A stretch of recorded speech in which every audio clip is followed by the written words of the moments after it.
Today we're going to talk about a word you don't just hear all that often in our society. Certainly, if you work in the legal profession or real estate profession, you might hear this word. But let's review the word covenant. Covenant, it's an agreement, usually legal, secured by a lease, deed, or contract. And so we understand generically what that means. I mean, when you're doing a real estate deal, you say there may be covenants involved, and so that's one way in which you would see it. But you know, the Bible is broken into two sections: the Old and New Testament. And in reality, what that says is the Old and New Covenant. All right. And I said last week, the New Testament doesn't really wipe out the Old Testament. It more or less enhances it. And we could talk about that in some detail, exactly what I meant and how that goes together. But the reality is the Bible consists of two covenants, two testaments, two agreements, two contracts between man and God. And in the first one, there are blood sacrifices for sin. And in the second one, there's a blood sacrifice for sin. The difference is, in the Old Testament, animals are sacrificed for our sin. And in the New Testament, Jesus Christ paid the price for all sin for all time. So, again, an enhancement to the original contract, if you will. A testament. And that word testament kind of leads us to another word, which you hear in church a lot, and probably outside of a courtroom you don't hear too much, and that is the word testimony. You know, are you going to give your testimony? Let your life be a testimony. Does anyone have a testimony? And of course, the church has changed in how we handle services. I know growing up, we would have a time during the service for testimonies. And so you would have singing. We called it song service. We didn't call it worship. That's what it was, but it's not what we called it. And then you would have testimony. Anyone have a testimony today? And someone would stand up and give God praise for what he'd done. And we used to even, with our young people, we would even have God bless you testimony services. And that was always kind of interesting. We were easily entertained, I think. But, you know, someone would start off and they would give their testimony and then say, well, God bless you. And they would say someone else, and then they would have to stand up and give a testimony. And, of course, with young people, sometimes standing up and speaking is kind of terrifying. So it was always kind of funny to see who got picked to testify. But anyway, so the word testimony, like I said, a statement backed by word or deed. That's what it is. It's a statement backed by word or deed. So when you testify in court, you're making a statement, you're giving your word, or you're talking about the deeds. And so if you think about that in light of your testimony for God, is your testimony backed by word or deed? God saved me and brought me out of this. Well, does your life reflect that? Do your actions reflect that you're changed? So I just want to get those two words kind of laid down for you. Then I want to look at Abraham, the altar builder. And Abraham, and we probably will look at this in some greater detail later, but Abraham built a number of altars. And if you look at where Abraham built altars, etc., you'll see that a lot of the land that the Jewish people got when they escaped, in Exodus, in the land of Canaan, a lot of that was the areas, it was kind of marked out by the areas where Abraham built altars. And we could do a whole study on that. It would be, an interesting study. Not what we're going to do today. Because we're going to look at covenants in the sense of our series, Tending the Altar. So we're going to turn to Genesis 15. And I'm going to kind of take this piece by piece here a little bit, so bear with me. I'm forever ruined by a sermon I heard Jack Hayford preach. And his sermon began looking at the very first part of a verse just like this one, where it says, Genesis 15:1, after these things, and that's what he talked about. After what things? And I don't remember, it might have been this exact verse, but anyway, after these things. What things? What has gone on that brings us to after these things? And part of what was brought on was, Abraham had rescued Lot. That was part of after these things. And also, he had been blessed of Melchizedek. That was part of these things. So that's what Abraham has just done. He's rescued Lot. He's been blessed by Melchizedek. So God's helped him literally in conflict, and he's been blessed, and he's been able to say, "Hey, you don't have to do all that stuff for me. God's the one." So it's after these things, and I want you to understand that all of us in life have these things, and God still moves after these things. Whatever these things is in your life, God's still moving. And it's real important to understand that after these things, there can be a whole change in direction. There can be a whole bunch of things that happen. So let's look at this a little further. It says, after these things, the word of the Lord came unto Abram, I'm going to get it right. After these things, the word of the Lord came unto Abram in a vision, saying, fear not, Abram, I am thy shield and thy exceeding great reward. So, after these things, the Lord comes in a vision to Abram, and the first thing he says is, fear not. Why? Because we tend to get fearful about all kinds of things. And he says, I am thy shield. And the word here is literally talking, I am your protector. Now, he's just come through this conflict, but the word of the Lord is, I am your protector. He's just demonstrated that he's his protector, but he's telling him, don't be afraid, I'm your protector. And a lot of times we forget exactly that God has promised to be our protector, our rearward guard. He's got our back. And so we fear things. We fear things we can't control. We fear things that we don't even know how to control. We just fear. And so God's saying, hey, Abram, I got it. I'm your protection. Don't be afraid. But this word shield can also refer to like a hedge. How many of you have heard the scripture that, talks about God building a hedge around you? Well, that's what this is talking about. I'm your shield. I'm your hedge. No one's going to bother you because I've got you covered. Sometimes we find it difficult to remember that in our situation, in our these things. And then he goes on, and then I want to go on, and I want to ask you the question, I realize it's not a direct correlation. I realize that we're talking about a New Testament verse now, but when we talk about the armor of God, we say the shield of faith. So, fear not, Abram, I'm your faith. That lines up scripturally. Fear not, I'm your faith. And your exceeding great reward. What does it mean when the creator of all things says this is exceeding? He's already great.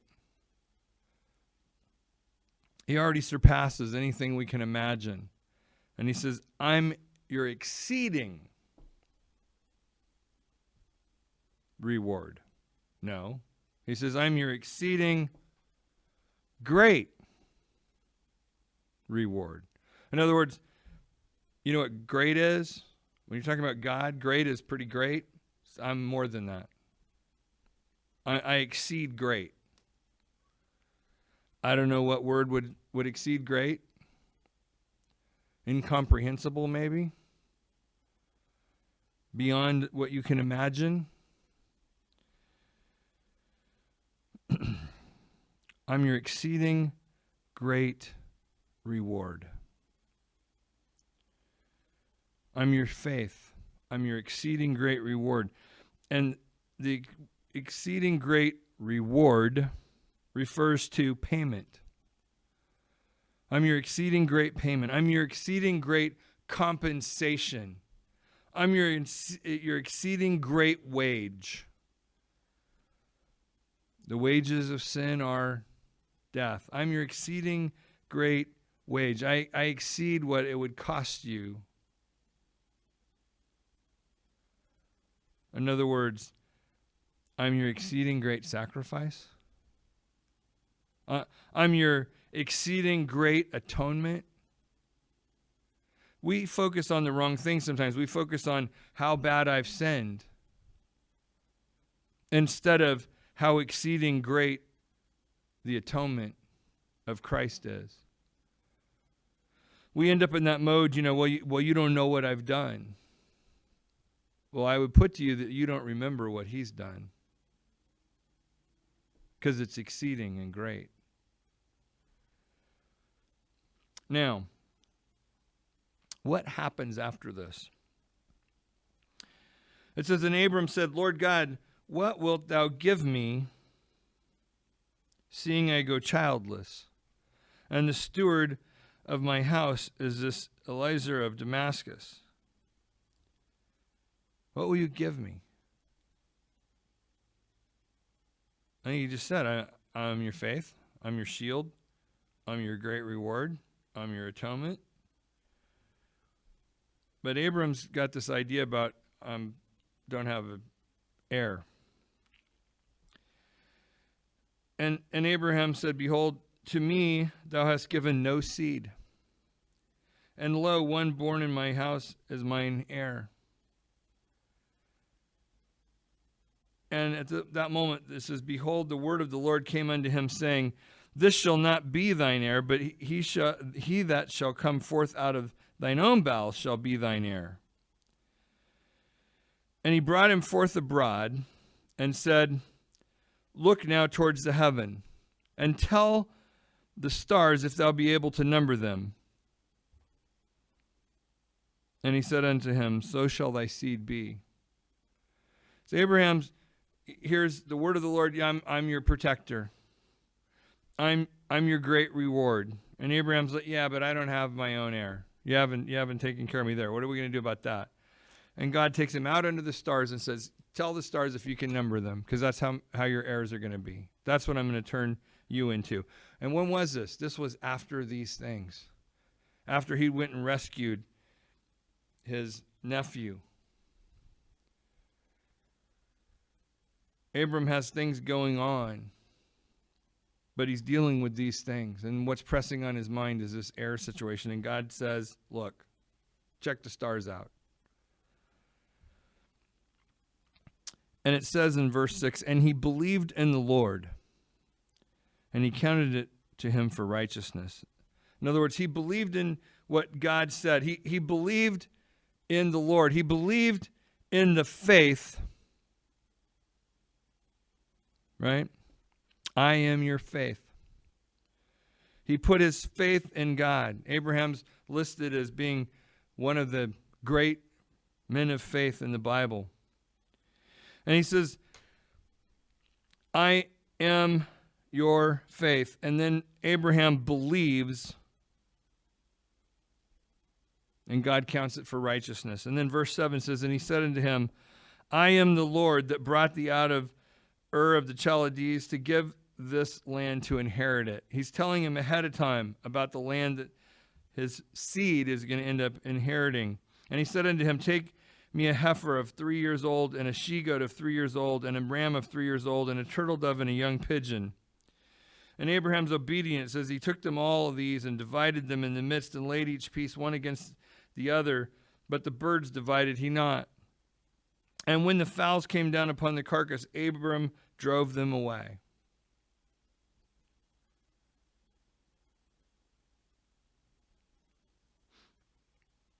See, Abram was building the sacrifice. Abram was putting together the sacrifice because part of what happened in the Old Testament is this sacrificial ritual to seal an agreement, to seal a covenant. So I want to get the mental picture on this. Here we have Abram. He's been dealing with some stuff, and he comes to this place where God speaks to him and says, I'm going to be your faith. I'm going to be your shield. I'm going to be your protection. I'm going to be the hedge around you. And I'm also going to be the great reward. I'm going to be the payment, the compensation, the sacrifice that you need, the atonement that you need. And Abraham believes the Lord in this. And then he tells him to put together the pieces. And Abraham knew exactly what was going on. Put together the pieces for the covenant to seal the deal, to seal the covenant, the sacrificial ceremony to seal the deal. And it says, when the fowls came down upon the carcasses, Abram drove them away. And you could do a study, and quite a study at that, on just that verse, how the fowls came to steal things away. And there's always those birds, those fowl in your life that will come to try and steal away your faith. They'll try and steal away your confidence in your agreement with God.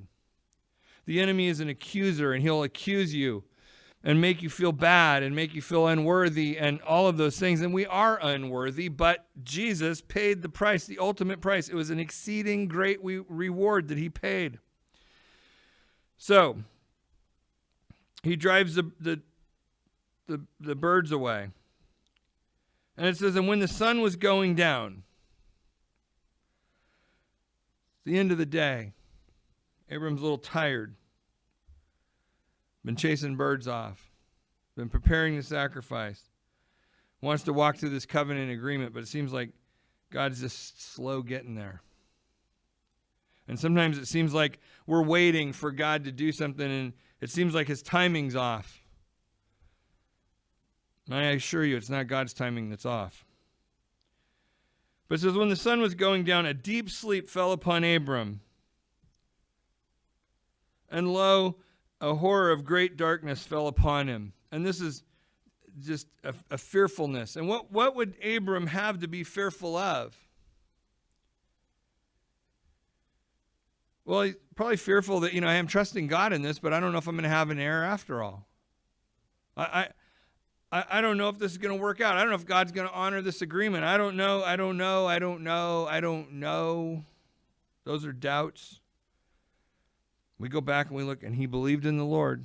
So he was on the right foot, but the days worn on. And sometimes things happen and it wears on, and we lose perspective, and we let that horror of great darkness, or that fear that things aren't going to happen, sneak up on us. Maybe we entertain them a little too much. I'm just being a realist. No, you're just not trusting God. See, that sounds kind of harsh. Well, I'm talking to myself too, And he said unto Abraham, know of a surety that thy seed shall be a stranger in a land that is not theirs, and shall serve them, and they shall afflict them 400 years. Think about that. This country is not even 400 years old. Only about half that. And also that nation whom they shall serve will I judge, and afterwards shall they come out with great substance. So they're going to be slaves, but they're going to come out of it with some wealth. And thou shalt go to thy fathers in peace, and thou shalt be buried in a good old age. That's kind of comforting. How's it going to end? Well, you know what, you're going to live a good life, and then you're going to pass away, and everything's going to, transition pretty smoothly. Verse 16, but in the fourth generation they shall come thither again, for the iniquities of the Amorites is not yet full. And it came to pass that when the sun went down, so he's telling them all this stuff, and then it says, and it comes to pass that when the sun went down and it was dark, can't even see now, behold, a smoking furnace and a burning lamp that passed between those pieces. And it's talking about the sacrifice that's been laid out. It's talking about the ceremonial covenant sacrificial ceremony that you walked through the pieces together. It says there's a smoking furnace and a burning lamp. So the covenant requires two. And so there's a smoking furnace and a burning lamp. The smoking furnace, which smoke can also refer to anger, but smoke, and the furnace is an oven or a fire pot. And it can also be translated as shine.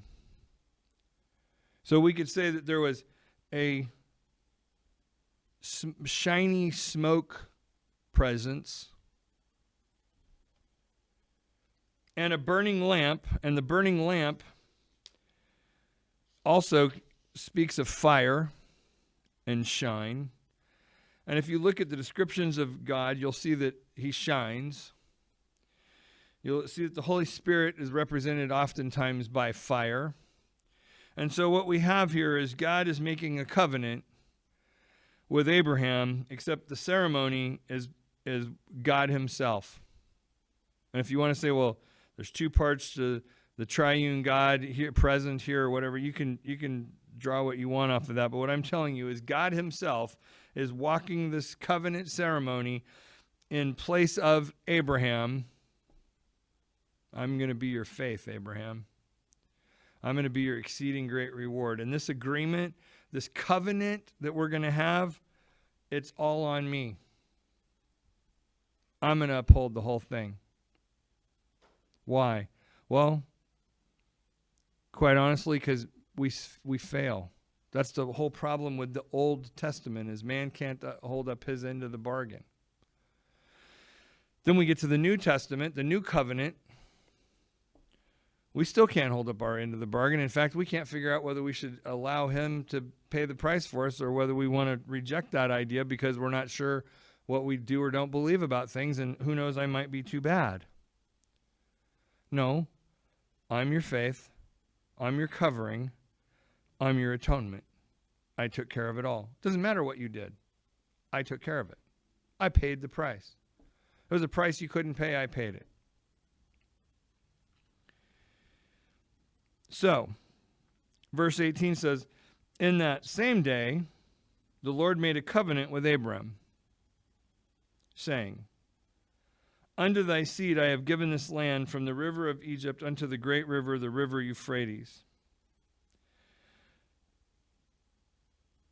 The Kenites and the Kizarites and the Cadmonites and the Hittites and the Pezerites and the Rephaims and the Amorites and the Canaanites and the Girgashites and the Jebusites.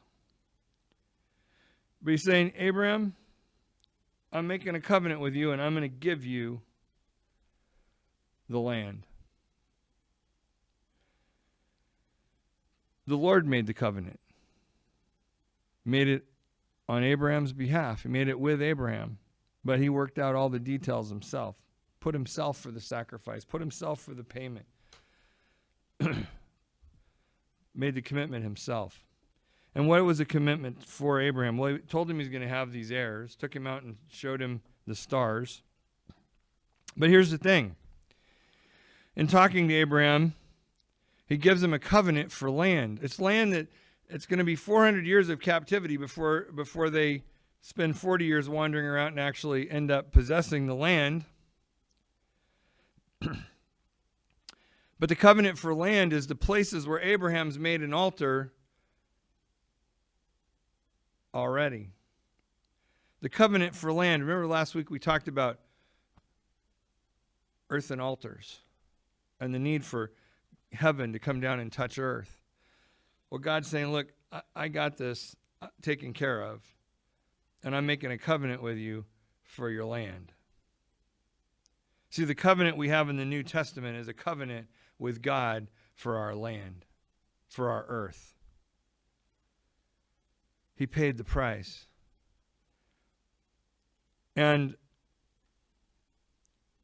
part of altar building is to possess the land. It's a dedication of that land to God. What happens when these earthly creatures come to the altar and we give our life to God? We're giving him our land. We're recognizing that covenant that he has redeemed, he has paid for, and covenanted with us for our land. Because we're supposed to be destined to die for our sins. But he paid the price. So that's when we start putting it all together and understanding that part of tending the altar is that when we go and we build the altar, when we pay attention to those details, when we stop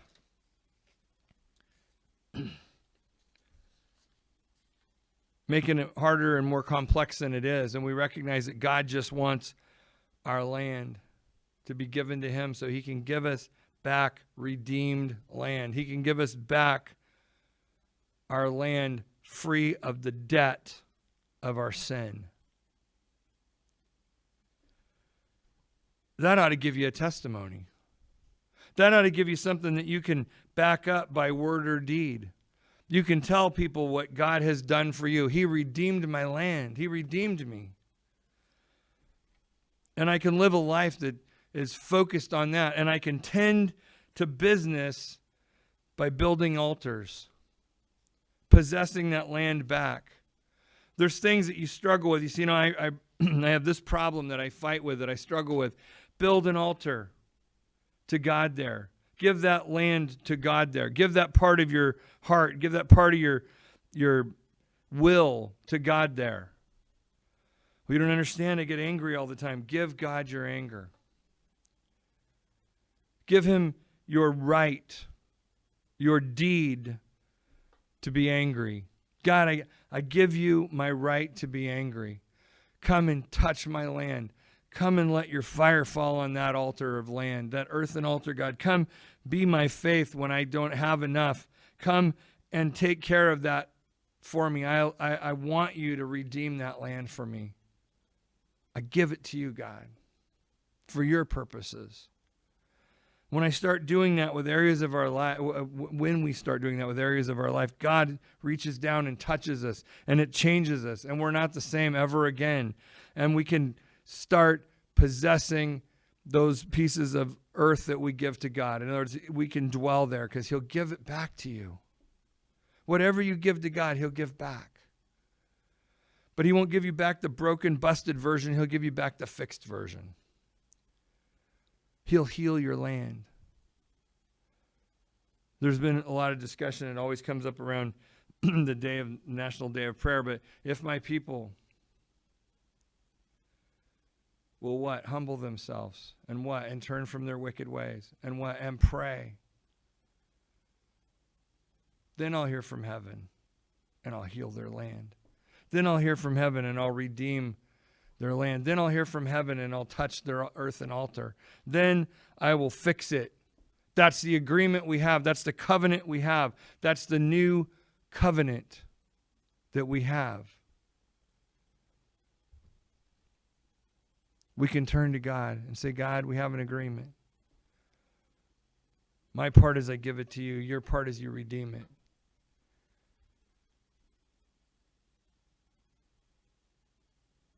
Won't you take advantage of the agreement we have with God? Won't you take advantage of the covenant that we have with God? Won't you begin to tend the altar of your heart? And give it to God. Let him bless you with the things that you need to possess, the things that he has in store for you. Yes, there's these things. But God's got that. He said, I'll be your shield. I'll be your protector. I'll be your faith. You don't have to be afraid.